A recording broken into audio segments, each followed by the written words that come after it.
Ranqueando os filmes que eu assisti em junho, eu assisti 21 deles e aqui tá a minha breve opinião. Começando com A Múmia, o filme do Lee Cronin, de terror, que a menininha ela é abduzida e ela volta possuída por um espírito antigo lá do Egito. Eu achei um lixo, pra mim é um filme que se esconde simplesmente atrás de todo o gore, todo o jumpscare e toda aquela nojeira, sem ter verdadeiramente nada pra dizer. Pequeno Irmão na Netflix com o John Cena, conta a história de um corretor de imóveis de muito sucesso que acaba tendo que cuidar do seu irmãozinho de um projeto voluntário que ele fez. Tem alguma coisa interessante sobre o paralelo da relação dele com esse irmãozinho de mentira e com o irmão dele de verdade, que é um bilionário, e sobre como viver na sombra de outra pessoa pode ser péssimo, mas o filme é muito ruim. Eu me esforcei pra dar risada. Mas esse é o preço que eu pago pro John Cena continuar fazendo um trabalho de filantropia incrível, tá ótimo. Depois eu assisti Over Your Dead Body com o Marshall de How I Met Your Mother, que é um filme que conta a história de um casal que planejou assassinar um ao outro numa viagem pra uma cabana que eles fazem. Começa legal, principalmente o diálogo e a relação entre eles, mas logo desanda e vira um hambúrguer de qualquer coisa. Em seguida, Paixão de Escritório da Netflix, que é com a Jennifer Lopez e o Brett Goldstein, que escreveu Ted Lasso e também Falando a Real, que são duas séries que eu sou apaixonado. Então tem aqui certas coisas e elementos do roteiro, de humor, de diálogo, que eu verdadeiramente acho divertidas. Mas é um filme bem clichêzão, sem grandes novidades. Todo Mundo em Pânico 6. Eu não sei se ele realmente cumpre a promessa de ser o mais irreverente, politicamente incorreto de todos, e ele com certeza é um dos menos coerentes da franquia. Tipo assim, parece vários sketches colados um no outro, um grande retalho de cenas que eles queriam fazer e não necessariamente contam uma história. Diferente do primeiro, por exemplo, que faz a paródia do Pânico e é uma história que tem começo, meio e fim. Esse aqui é piada, piada, piada, piada, piada, piada, piada, créditos. Depois eu assisti Dia D, Disclosure Day do Steven Spielberg, que pra mim é uma aula de direção de novo, tem muita coisa legal nos enquadramentos e principalmente na blocagem, que eu acho que o Spielberg é o melhor em fazer isso, mas o filme pede uma suspensão de crença tão absurda de você, de fugas de carro, estilo Looney Tunes, do carro capotando, parando todo mundo, colocando uma pedra e jogando o carro do penhasco, e eles escondidos do lado de um grupo super especializado, o cara precisando de um pendrive com informações pra passar na televisão, porque ele já tem um alien vivo que ele poderia mostrar pra todo mundo, achando que as pessoas acreditam hoje mais na mídia tradicional do que nas mídias sociais. Então, assim, pra mim esse filme é um grande nada também. Não sabe o que dizer e não diz nada mesmo. Na Netflix eu assisti Mensagens para a Isabelle, que é o suco do clichê de uma comédia romântica, o máximo que pode ser, assim, absurdo. Conta a história de uma menina que perdeu a irmã e continua mandando mensagens e áudios e coisas pro telefone da irmã dela, mas sem saber que tinha já uma pessoa nova com a linha antiga da irmã dela. Essa pessoa acaba meio que se envolvendo com a história dela e procura conhecê-la, e daí nasce um romance. É um filme um pouquinho diferente, que não foca só nessa relação dela com o menino, né? Procura muito falar sobre o trauma dela, sobre a vida dela, sobre os sonhos e desejos. Então é interessante. Quando o filme dá a derrapada, a Zoe Dutch lá, ela se segura legal. Depois eu coloquei Supergirl, que eu já fiz vários vídeos aqui, eu não vou entrar nesse debate de novo. Eu amo a Millie Alcock como a personagem, eu sinto que esse filme é um comparativo a, tipo, Wolverine, o original, o imortal lá, né? Tipo, é um bom personagem e uma boa escolha de ator, atriz aqui no caso, mas num filme que não faz justiça ao que ela entregou. Também acho que não faz justiça às HQs tradicionais, e depois que eu li que a roteirista não entendeu o final da HQ e por isso que é diferente no filme, eu fiquei um pouquinho mais chateado. Mas ainda assim é um filme divertido. Assisti também Rokun, o Pesadelo da Bruxa, que conta a história de um escritor que vai jogar as cinzas da família dele num território do folclore irlandês lá num hotel e acaba conhecendo muito mais sobre ele mesmo e o passado do que você imagina. É um filme que tem ótimos jumpscares, um uso da tensão gigantesca, o espaço negativo, a forma como é utilizada, assim como o diretor fez em Oddity e outros filmes dele, é incrível. Tem uma cena em particular aqui que é de se cagar mesmo. Então, assim, eu gosto muito do diretor, dos trabalhos dele, e é um bom filme de terror. Depois eu assisti Cabo do Medo, o do Martin Scorsese, que já é a segunda versão do filme para poder assistir a série da Apple TV. O filme é com o Robert De Niro e acompanha o Max Cad, que é um presidiário que acaba sendo preso indevidamente porque o advogado que representava ele acabou omitindo algumas provas e evidências durante o caso dele. E depois de muitos anos ele sai da prisão e ele começa a atormentar a vida desse advogado e da família. É um pouco diferente da série, mas é legal. Tem bastante coisa que funciona, eu não sinto que tem tanta tensão construída dele envolvendo essa família, é tudo muito rápido, você não fica tão apreensivo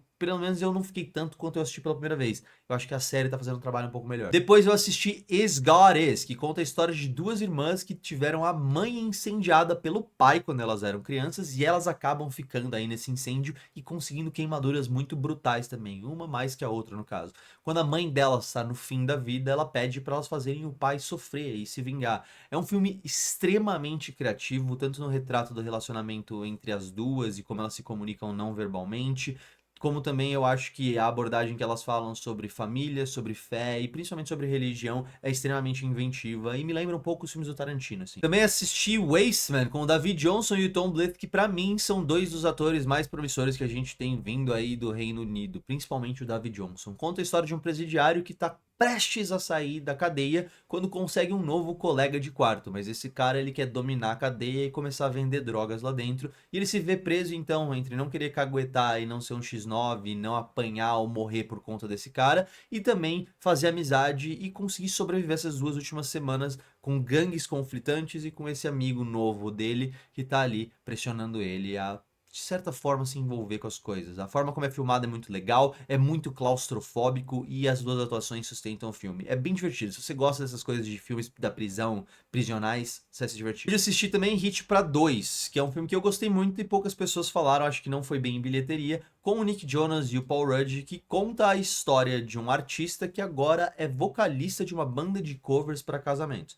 Ele vai num dia específico fazer ali um show para um casal e uma pessoa muito famosa, um músico muito famoso, interpretado pelo Nick Jonas, tá lá e ele acaba sendo convocado para fazer uma performance junto com eles no palco para agradar os noivos. Dali sai uma amizade meio inesperada e eles passam a noite trocando histórias, conversando, falando sobre música, um ajudando o outro a compor. E quando esse artista, que é o vocalista da banda cover, mostra uma música muito antiga dele que ele não sabia como terminar, o Nick Jonas acaba não dando muita bola, mas depois ele decide roubar essa música pra ele. O filme fala muito sobre como uma pessoa tem todo o sucesso do mundo, enquanto a outra supostamente tinha o talento, e a busca, então, desse pai de família e também artista que falhou, tentando reivindicar o sucesso da música que ele compôs, mas que agora fez sucesso através de outra pessoa que roubou dele. É muito bonito, eu achei engraçado, é divertido, um baita filme pipoca. Depois a gente tem Marama, que conta a história de uma jovem Maori que é convidada para uma ilha onde sua irmã morava e ela vai fazer essa visita para entender melhor o que aconteceu com a irmã dela, que agora morreu. E ela descobre que as pessoas que vivem lá tentam se conectar de uma forma muito artificial com essa cultura maori e veem eles assim como um objeto, como algo para se pôr no museu. É a espetacularização de uma cultura, a fetichização de algo tradicional ali desse povo. E eu achei muito, muito legal o filme, as abordagens que ele tem, principalmente porque esse é um tema que raramente a gente vê. E assim, tem alguns momentos muito marcantes, tem uma cena do filme específico que é uma dança, que vocês vão saber exatamente qual que é, que ficou muito marcada na minha memória. Além de eu achar que tem temas assim sobre colonização, exploração, que são muito bem colocados. E o visual gótico acho que acrescenta bastante. Eu gostei muito desse filme. Depois a gente tem O Afinador, outro filme que eu acho que ninguém comentou aqui na internet, que eu já falei várias vezes e eu acho que é um dos imperdíveis do ano. Conta a história de um jovem afinador de pianos que tem ouvido absoluto. Ele consegue distinguir todas as notas perfeitamente.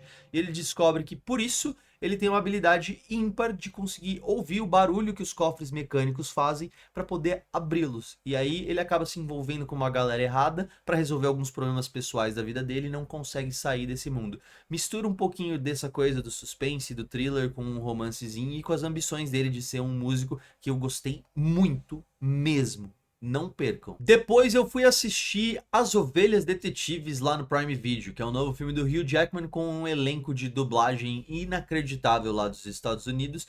Conta a história de um pastor de ovelhas que lê histórias de suspense e mistério para essas ovelhas todas as noites sem saber que elas conseguem entender, tipo Agatha Christie ou Sherlock Holmes. E isso acaba sendo muito valioso porque em um belo dia ele é assassinado e elas acordam e encontram o corpo dele e saem para poder resolver o mistério entre si. Quando eu te digo que a premissa é absurda e que você acha que vai ser uma porcaria, mas o filme é incrível, você não está pronto para o quão incrível ele é. É muito engraçado, é muito bonito, tem reflexões muito bonitas sobre família, sobre fé, sobre a vida, sobre o que é a lembrança e a importância dela, e como o luto é o preço que a gente paga pelo amor. assistam. Depois eu assisti I Swear, o filme do John Davidson, que provavelmente você deve lembrar por estar presente naquele momento em que o Michael B. Jordan e o outro ator que me fugiu o nome recebem ali um xingamento extremamente racista durante uma premiação, mas no caso foi ele sofre da síndrome de Tourette, onde ele eventualmente solta palavrões completamente aleatórios, avulsos, sem controle nenhum, sem querer causar o mal a ninguém.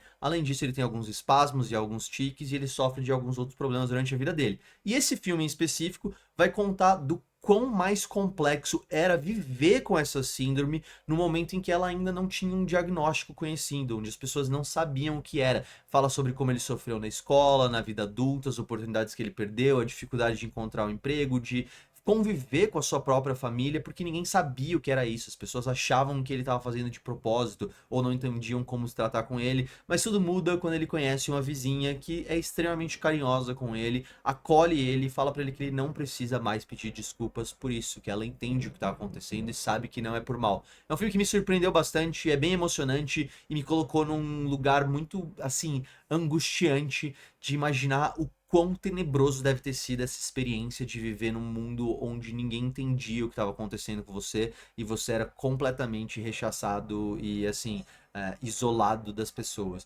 Tem um final bonito, é muito engraçado por alguns motivos que, assim, são difíceis de comentar sem dar spoilers, mas a cena do filme abrindo é basicamente ele recebendo um prêmio da rainha, ele entra e todo mundo fala, a rainha da Inglaterra, e a primeira frase do filme dele é foda-se a rainha da Inglaterra! Então, assim, tem alguns momentos cômicos, mas fala muito sobre a jornada de autoconhecimento dele e o que ele fez com tudo que ele sofreu para poder educar outras pessoas e também criar ambientes seguros para pessoas que tinham a síndrome como ele.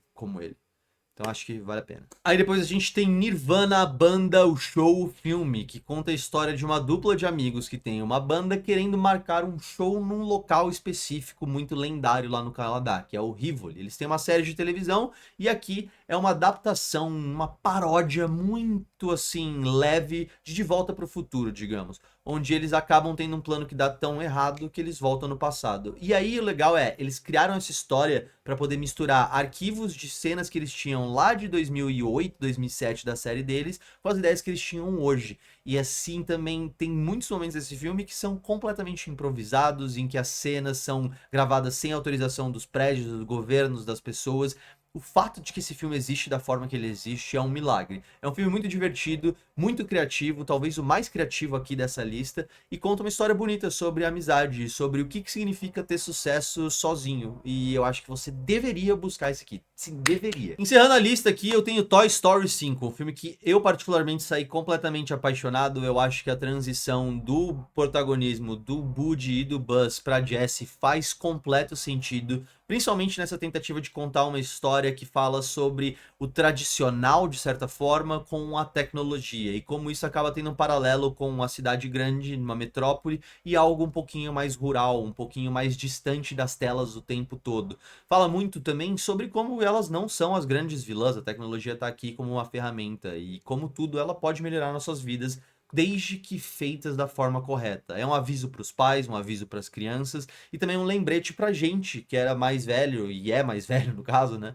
De que poucas gerações provavelmente daqui para frente vão ter a mesma experiência de brincar que a gente teve, dessa coisa do imaginário, dessa coisa de você entrar no quarto e imaginar as próprias coisas, as próprias batalhas e fazer brincadeiras completamente sem nexo e absurdas, simplesmente porque era o que você tinha para fazer.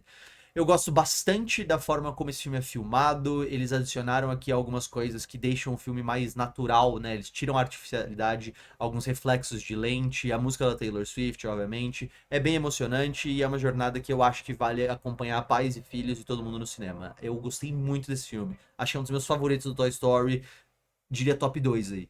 Depois eu assisti Rastros de Ódio, que é um filme bem controverso aí na bolha da cinefilia e eu não entendo porquê. Pra mim é muito claro que existe uma necessidade grande de você dividir o que é um filme racista de um filme que retrata o racismo. E aqui a gente acompanha um veterano de guerra, da Guerra Civil lá nos Estados Unidos, que obviamente tem um preconceito gigantesco contra o povo indígena que vive ali nos Estados Unidos, até o dia em que a neta dele é sequestrada, se não me engano, e aí ele sai numa missão procurando ela durante anos, junto com um jovem também da família dele, que é meio misturado. Ele é nativo americano e americano também, de certa forma, e ele serve como uma âncora de toda a crueldade do que ele tá fazendo e como esse homem é cego ao que ele tá destruindo. É um filme que, no fim das contas, fala sobre um homem que luta uma guerra que já acabou por um país que não existe mais, por conceitos que já não são relevantes e que carregam um ódio e uma raiva das coisas que só torna ele cada vez mais isolado e cada vez mais incompetente.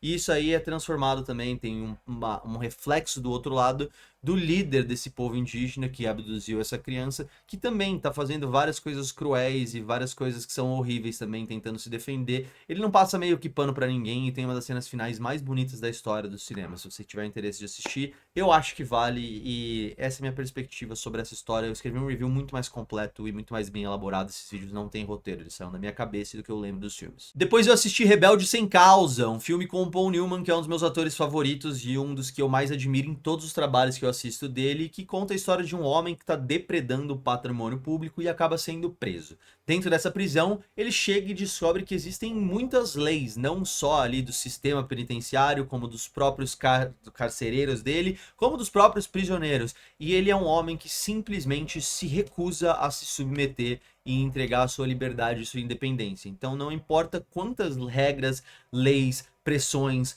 porradas, castigos que ele receba de qualquer um desses lados, ele mantém essa coisa de ter um espírito indomável e ele vai fazendo coisas cada vez mais desafiadoras e ganhando cada vez mais o respeito das pessoas que estão ao redor dele, se tornando uma figura ali simbólica de que o espírito humano vai prevalecer independente do quanto que ele tente ser coagido a cair num molde que não é dele. É um filme que eu gostei muito, eu achei extraordinário e assim, confiram, tá disponível acho que na HBO. Mas por último, pra mim, o melhor filme que eu assisti esse mês e o melhor filme que eu assisti em muito tempo é O Convite, com o Seth Rogen, Penélope Cruz, Olivia Wilde, Edward Norton, e é assim, inacreditável a capacidade que o roteiro tem de transmitir tantas emoções e tanto questionamento sobre os nossos relacionamentos, sobre a nossa falibilidade, sobre os nossos fracassos e como a gente terceiriza os nossos sonhos e nossa felicidade de novo para outras pessoas, sem nunca realmente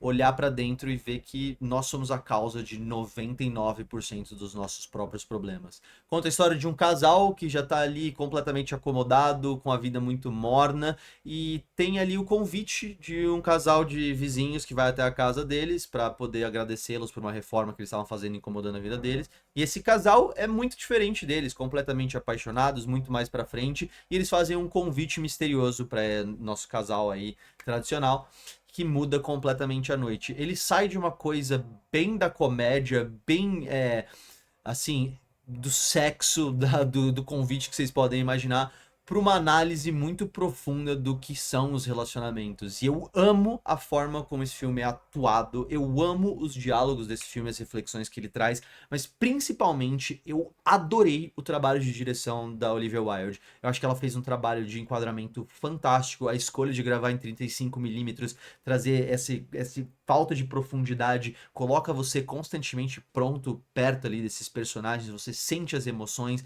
a forma como ela populou esse apartamento pequeno e faz você se sentir ali ao mesmo tempo abraçado por algo que é um lar de alguém, mas que também é extremamente dividido por essas pessoas que não estão no momento bom entre elas, até mesmo a história da nossa protagonista de realmente tentar reformar ao máximo o apartamento, dar uma cara nova pra ele o tempo todo, e ainda assim ele ser um apartamento antigo, acho que fala muito sobre a relação entre eles.